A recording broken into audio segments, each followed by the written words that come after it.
Hey, ugly. Is that your kid? Just like her mom, defective.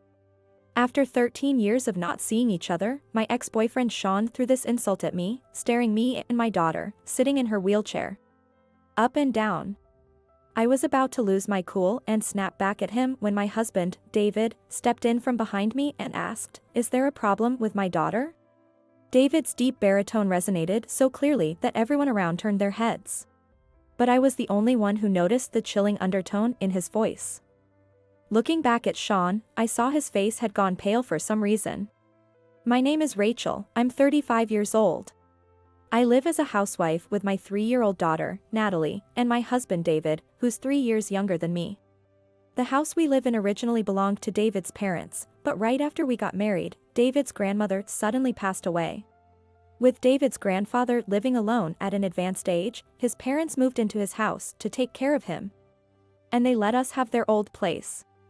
Partly to care for the grandfather and probably also to support David, who was just starting his own career. They generously provided us a rent-free home.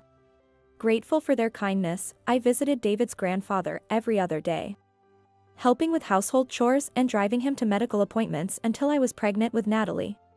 After Natalie was born, I slowed down a bit but still visited David's grandfather once a month with David to help out, giving his parents time to relax at a day spa in exchange. You do so much, even with a child to care for. We're so grateful. She's right. David couldn't have married a better person. My in-laws always expressed their gratitude to me, but I feel deeply indebted to my husband David and my in-laws, no matter how much I do for them. That's because I've been saved twice in my life by the 3 of them, or rather, including David's twin sister Sarah, by all 4 of them.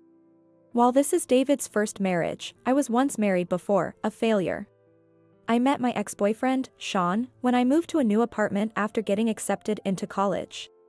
We became friends, meeting on the same move-in day, exchanging tips on nearby stores and good restaurants while unpacking. Sean was studying at a prestigious, media-featured private university with a trendy campus, very different from my practical college. He was tall and conventionally handsome. He'd say things like, "Most students here are legacy enrollments. So folks like us from small towns feel out of place. But with you, Rachel, I feel easy." He started hanging around my place, and before long, we were practically living together. I was thrilled to be dating Sean. I thought, even if I didn't have the glamour like women on his campus, I'll just be the comforting presence Sean needs. I foolishly acted like a housekeeper, cooking and cleaning for him. Except for married couples, there's no way a decent guy would call someone he just started dating feeling easy. That's because feeling easy is just short for he feels easy because he doesn't have to do house chores, entirely self-centered. But there's truth to the saying love is blind. I ignored how self-centered Sean was. If only I could quit my job, but I can't because my allowance is too small and my classes are getting tougher. When he said that, I suggested, in that case, it's a waste to rent 2 rooms. Why don't we rent a slightly larger room? Don't worry about the rent. I then proposed that we move to a newly built apartment near the one where we met, offering to cover the entire rent myself. Of course, Sean quickly agreed, but for some reason, he insisted on having 2 separate phone lines, one for me and one for himself. When I expressed my suspicion, he said earnestly, "When I entered high school, my dad was assigned to work in the UK, and my mom went with him. They're pretty strict. If they find out we're living together, they'll not only cut off my allowance, but they might even tell me to drop out.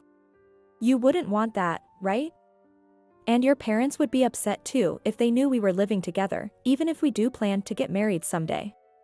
At the time, I was so focused on the idea of getting married someday that I didn't think too deeply about the rest. However, this fully shared living arrangement ended up placing a significant financial burden on me. Since the apartment lease was in my name, not just the rent but also all the utilities like electricity, gas, water, as well as the landline phone and internet bills, were inevitably drawn from my account. At first, he said things like, "Since you're covering the rent, I'll contribute more toward utilities," showing a noble intention. But he soon started saying, "Sorry, Rachel. I'm tight this month because of social obligations. I can't refuse when seniors or people from my seminar invite me out for drinks, especially since I need to consider job hunting. And before long, I ended up covering all the costs. Before I knew it, I was paying for groceries and even the beer Sean drank after his bath. The only thing he ever contributed to was the cost of delivery pizza when his friends came over. Moreover, whenever he invited friends from his seminar or extracurricular activities to our place, he'd always tell me, "I haven't mentioned about us, Rachel, because if they find out we're living together, they'll definitely tease us." He'd then insist that I stay out of the apartment for the day. However, with all my free time outside of classes consumed by my part-time job and household chores, I had no friends I could consult, vent to, or lean on. As a result, I had no choice but to spend the night at hotels or diners. While summers were tough, I felt utterly lost during winters, sitting in a park early in the morning, with not enough money and no place to go. I often cried, "What am I doing?" As time went by, both Sean and I became college seniors and began earnestly preparing for our job searches. By this time, I snapped at Sean, "Start paying your share. You're acting like a parasite." Suddenly, his voice turned sweet, and he said, "Sorry, I just couldn't help but rely on you, Rachel. Please, don't be so mad at me." Clearly trying to appease my mood. The next day, he came to pick me up at work, which was unusual. When we arrived at my apartment, I found he had cleaned up the place and set up a dinner, flowers, wine, and cake, all seemingly procured from a high-end department store. I was moved by Sean's rare thoughtfulness, something I hadn't experienced in all our years together. He topped it off by presenting me with a ring from a popular casual brand at the time. As he slipped the ring on my finger, he said, "This is all I can afford for now, but one day I'll buy you a diamond worth 3 months of my salary." I remember blurting out that I felt the happiest ever in my life, something I'd probably heard somewhere before. But that happy memory is the only one that stands out. Soon after, Sean said, "I can't decide between a job or studying abroad, but I know that if I stay like this, I'll just end up relying on you again. This is a big crossroads in life, so I want to try making it on my own for a while." He moved out, saying he'd share an apartment with some friends.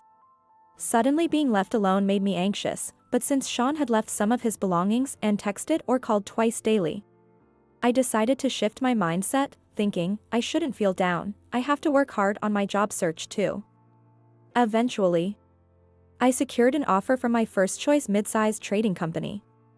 However, around that time, strange calls started coming more frequently to the landline registered under Sean's name. The answering machine would pick up, and I'd overhear unsettling messages like, "We'll be in trouble if you don't pay back by this week." Or, "Don't think you can mess with us." I hurriedly called Sean's phone, but he just said, "Don't worry about it." Soon after, ominous letters with words like "demand for payment" and "final notice" started showing up in the mailbox. When I questioned him firmly, he snapped, "Stop nagging me. I've stayed with a defective loser like you for so long, so consider it your duty to pay up." He hung up and wouldn't answer my calls again. It struck me that I didn't know his new address because I'd been fooled by his regular check-ins. When I contacted the university, I was told, "We can't provide information to unrelated individuals," leaving me desperate. In a last-ditch effort to find a clue, I decided to open the boxes Sean had left in his room. All I found were documents hinting at loans from multiple financial companies, old clothes with no apparent value, and a used laptop. There were no clues to his parents' address in England or where he might be living now. And it dawned on me that I had been nothing more than a cash cow for Sean. Worse still, soon after losing contact with him, 2 men in suits showed up at my apartment. I found out that the loans which I thought were made by Sean were actually made jointly under name of Sean and me. I was too into Sean to be able to find out that he fooled me. The blow of being abandoned by Sean was enough, but this additional hit was crushing. My husband, David, and his family were the ones who saved me. That's why I'll do anything I can for my in-laws and husband. However, while I was pushing my daughter Natalie's wheelchair and walking through the shopping mall with David, we unexpectedly ran into someone I hadn't anticipated meeting. It was Sean himself, my ex-boyfriend who had betrayed me in a cruel manner and abandoned me 13 years ago. When he noticed me staring at him in disbelief, he looked both at me and my daughter in the wheelchair. rudely scrutinizing us before approaching with an unpleasant smirk. His first words were, well, look who it is. Is that your kid? Takes after her defective mom. The thought of not only myself but also an innocent girl being slandered made my mind flare up, but the next moment, someone smoothly stepped in between Sean and me. It was my husband, David. Is there a problem with my daughter? David's clear, resounding voice drew the attention of passers-by, who stopped to see what was happening. Yet, amid all this, Sean turned pale and didn't respond at all. Natalie and I exchanged glances, wondering what was going on as Sean nervously yelled at David, "This is a private matter. It's none of your business." Unfazed, David responded with a smirk, "It's my business, which is why I'm speaking up. Otherwise, I wouldn't waste my breath on you." Turning to Natalie, he smiled and said, "Mom and Dad have something to handle. Your aunt should be here soon, so you go on ahead to her place. Okay?" I was shocked, but Natalie, calm beyond her years, just said, "All right. You better come soon, okay?" and left with David's sister, Sarah, and her kids. David leaned in closer to Sean, now visibly shaken, and said, "Let's have an adult conversation, shall we? Here. We'd be putting on a free show for everyone. Let's move." Sean isn't particularly short, but being stared down by David, who stands nearly 6 feet 3 inches tall and speaks in a towering manner with unsmiling eyes, he must have felt that it would be better than facing curious stares from those around him. Surprisingly, he readily agreed to David's suggestion and consented to change the location. The three of us took a taxi to David's office building. After seeing the button David pressed and the tenant directory next to it, indicating that David was heading to a law firm, Sean paled again. However, he couldn't run away at this point and stepped into the elevator with David. Since David had the day off and appeared with a stern expression, accompanied by me, his wife, and our guest, the office staff were initially surprised but regained their composure by the time we were ushered into the reception room at the back. While I was watching David's profile, I managed to calm my mind. In contrast, the only restless and uneasy one was Sean. David noticed this and smirked as he dropped a stack of documents on the table. "What a coincidence," he said. "I was just preparing the report for Mr. Thompson. Who knew I'd meet the man himself before handing it over?" Sean's face turned even paler, while I was left confused. Sensing my bewilderment, David began explaining to both Sean and me. Mr. Thompson, whom David mentioned, was the chairman of a large machine tool company and a major client of David's firm. He had personally called David recently to investigate a man after introducing his granddaughter, who had just returned from college in England. "When I visited their sales department, guess who I found there? You, Sean Smith," David said, still smirking, while Sean looked increasingly distressed. According to David, who observed the situation out of the corner of his eye, Mr. Thompson's granddaughter had promised a future together with an American she had met while studying in the same university's graduate school in the UK. The man dropped out of an American university just before graduation and went to England and enrolled in a local university.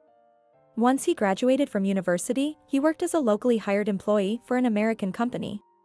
But he was not satisfied with that and went on to study in graduate school. Mr. Thompson's granddaughter is an intelligent woman who deeply fell for the man who supported her through her culture shock and homesickness after she entered a university in the UK. After completing his master's program ahead of her, he returned to the States with her this time, and together, they asked her grandfather, Mr. Thompson, to approve their marriage and his joining the company. The chairman had no idea Sean was in England around his granddaughter. However, the chairman's daughter, Megan, who traveled to England for business, had met the man during her visits and was even introduced to his parents, who were supposedly living in England. Megan herself felt at the time, "It's not my place to meddle in my adult daughter's relationship." But the idea of demanding marriage immediately after returning, and even getting him into their family-run business as a future executive candidate, seemed too sudden to her. After discussing it privately, the chairman and Megan asked David's firm, which they'd known for generations, to investigate Sean's background. After hearing that, a feeling of dread washed over me, and I turned to David, looking straight at Sean sitting in front of me, and asked, "You can't be serious. That man isn't Sean, is he?" But before David could respond, Sean himself snapped back, "What? Are you saying I'm not good enough? We broke up ages ago. So it's none of your business who I marry." Sean has always been nothing more than a dark chapter in my life, and I have no interest in him now. But there are still plenty of things I want to say to him. "We broke up, huh?" "Yeah, we did. But right before that, you fooled me and made me have joint loans with you before skipping town." Sean looked stunned for a moment, but then smirked and said, "You were happy to be able to become my girlfriend back then, weren't you? Paying for the loans for me wasn't a big deal at all, right?" He pointed at David and added, "As I came back to the States and checked. I was glad to see you were married. I thought I'd find you waiting around for me since no one else would marry an ugly, defective woman like you." His disdainful tone made my blood boil again, but David stopped me once more. "Good grief. I thought you'd changed since you were so quiet earlier, but I guess trash will always be trash," he declared. When Sean disappeared and the debt collectors came after me, it was David's father who first stepped in to help. I had been a tutor to David's younger twin sister, Sarah, who is now my sister-in-law. Although bright, Sarah had become a target for bullying and was often absent from school. When her parents hired me to tutor her, I discovered she was being ostracized for defending a friend in a similar situation. I tried to cheer her up through both studying and listening to her troubles, which made her parents and grandparents take a liking to me, treating me like family. When the debt collectors showed up at my apartment, Sarah had just been accepted to her desired college. She and her mother had come to share the news, but were shocked to find me in such a miserable state, having been tricked to have debts. Enraged, they immediately called David's father and grandfather, who brought me to their law firm. My father and grandfather put all their efforts into finding a solution. They sought discussions with the financial company to void the loans which you deceived her into making. It seems like it was tough. But both my father and grandfather are known for being skilled in this field, so in the end, it all went well. In reality, I think the efforts to negotiate with the tricky financial company must have required tremendous effort. Despite barely managing to graduate from college due to the sudden disaster, the shock of being abandoned by Sean, and all the surrounding commotion, I ended up losing the job offer I had. I worried about how I would pay the attorney fees. But my father-in-law suggested that I work at his firm if I didn't have a job, leading to my employment at this office. I wanted to repay them at least in some way, so I worked with all my heart and soul from morning till night, even on my days off. I tried to pay the attorney fees in installments from my salary. But they accepted only a little more than the actual expenses to avoid getting reprimanded by the Bar Association. In the end, thanks to their efforts, the loans made under my name became void. So technically, you're not Rachel's ex-boyfriend. You're just a stain on her life. Despite this, Sean still didn't fully grasp the gravity of the situation. "Well, anyway, my debt must have expired by now," he scoffed. However, at that moment, David burst into laughter. Facing a bewildered Sean, David said, "The statute of limitations hasn't expired. I expect the debt collectors will come for you early next week." Sean himself might have thought, it's already expired, since it's been 13 years. However, thanks to my father-in-law and grandfather-in-law, the loan became void for me. But Sean still has responsibility for that. And the financial institution, which couldn't trace Sean's whereabouts, devised a plan and transferred his debt entirely to a debt collection agency under their influence. In cases like Sean's, where borrowers try to evade repayment or default on their payments, financial institutions sell these non-performing loans to debt collection agencies. From that point on, the collection is handled by professionals specializing in debt recovery, a process known as debt assignment. Although the collection doesn't involve illegal methods like it used to, given their extensive legal knowledge, they apparently use every legal means available to recover the debt. Of course, the debt collection agency that bought Sean's claims was no exception and pursued the procedures one by one.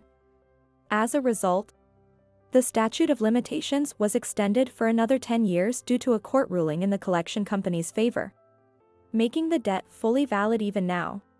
On top of that, with all the interest and legal fees added up, Sean's debt has multiplied many times over. After hearing this, Sean's face fell, but he quickly tried to dismiss it. Well, if I can just get into that company as their granddaughter's husband, I'll be fine. It's about the thoughtless Sean. Even with this unexpected snag, he still thought that if he married into the company and became an executive, repaying his debt would be easy. However, when David said, "Do you remember what I just told you? Who was it again that asked me to investigate you this time?" His face turned completely pale. David is Sarah's twin brother, but back when I was tutoring Sarah, we had only exchanged greetings. He later developed an interest in me after hearing Sarah speak highly of me. Later, unexpectedly, I started working at the office alongside David, who had taken the bar exam while still in college and became a lawyer in the shortest possible time. When David said, "I want to date you with marriage in mind," I declined, explaining my past and feeling I couldn't repay the debt I owed my father-in-law and grandfather-in-law. But David already knew everything about my past with Sean and still wanted to marry me. His parents, grandparents, and Sarah all supported our relationship. By that time, David and I were happily married, blessed by my parents in the countryside who had come to know everything and were concerned about my future. Unlike me, who intended to keep our past failures buried, David had secretly harbored a desire for many years to get back at Sean. When Mr. Thompson's request came through, David initially thought it was a coincidence.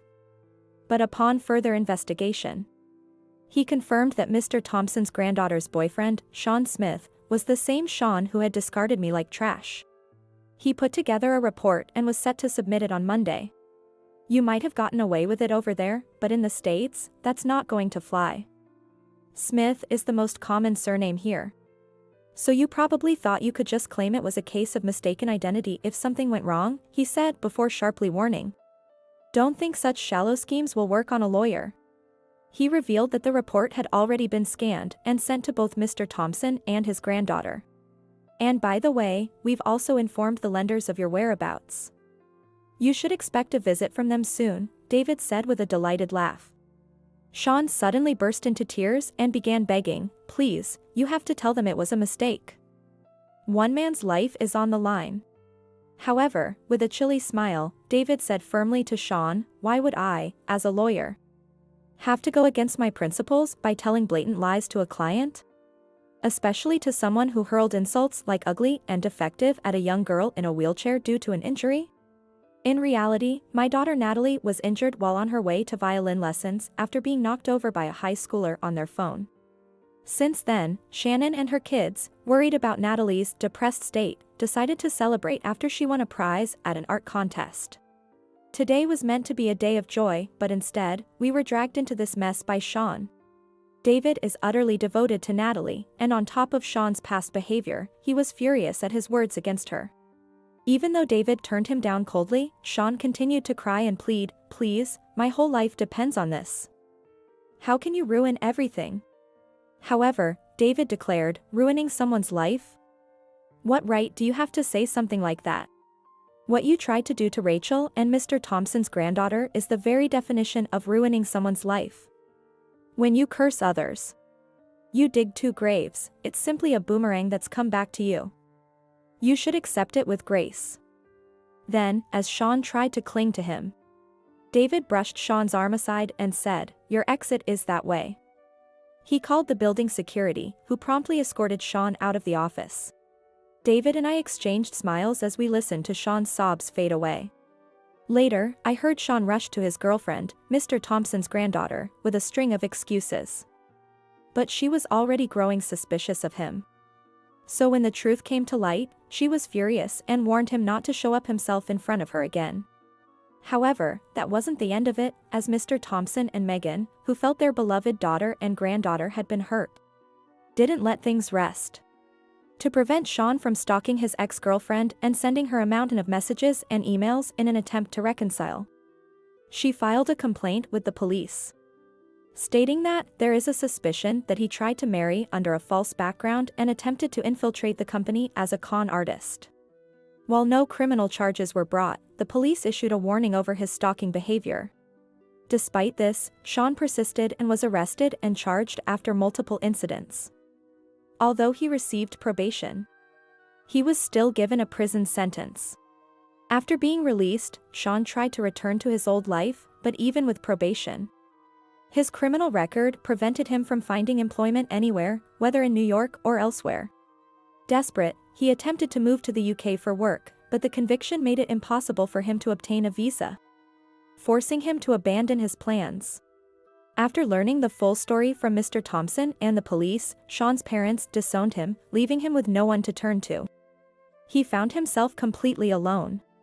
Meanwhile, the debt collectors were relentless, so he had no choice but to search for a part-time job. However, he couldn't get a phone due to being on a blacklist, and his license had expired while abroad, leaving him without valid ID. With no fixed address, he couldn't find any decent work. From what I've heard, he now works at a shady handyman agency referred by the collection agency, living in a dorm with no privacy, working day and night. But I don't care, so I chose to forget as soon as I heard. On the other hand, David and I moved from our suburban house to a condo near the private elementary school Natalie plans to attend after her leg injury fully healed. Natalie didn't want to ride the train anymore, so she's happy to be able to take the bus and loves the view from her high-floor room. She enjoys each day. Our previous home had been David's parents' renovated house, and I worried about their feelings when David suggested selling it to move to the condo. But since handing the house over to us, David's parents had been enjoying their second life by the seaside, urging us to pursue our happiness. It's closer to my office, and we spend more time together as a family. I'm glad we went for it, David said, enjoying our new life as much as Natalie. Seeing the two of them so happy makes me want to take on a new challenge myself.